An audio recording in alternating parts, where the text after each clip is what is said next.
Right now, a public meeting is happening about reforming Act 250, which limits where development can happen across the state of Vermont. It's a new angle to fixing what many believe is one of the main factors for the state's housing crunch. NBC5's Stephen Biddix is following this story. He joins us now from the newsroom with this new effort. Stephen?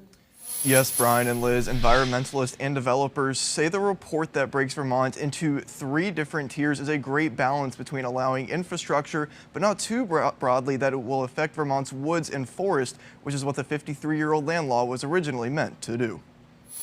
Where should people live, and where should we conserve and protect our land? Many say Act 250 is a root cause of the state's housing crunch due to its repeated zoning measures and timeline of appeals. Going through the process adds time and cost.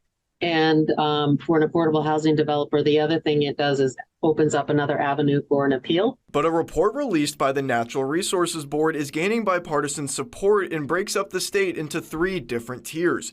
Tier 1 is broken into 2 parts. 1A consists of roughly 23 municipalities prepared for infrastructure and can apply to become fully exempt from Act 250 triggers. 1B is for smaller municipalities that can work up to 1A, but in the meantime, get some breaks.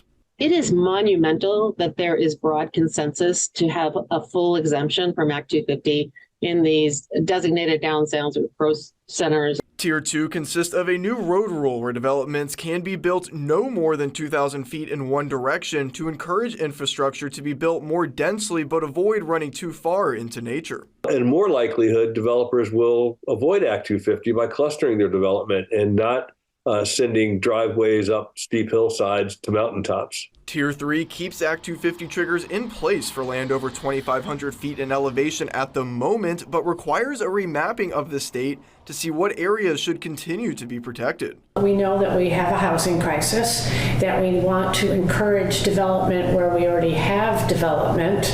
That'll help with housing, it'll help with economic development, and it will also protect the areas that we want to protect. Governor Phil Scott, who has housing at the top of mind, thinks this is a step in the right direction, but the state still needs to do more.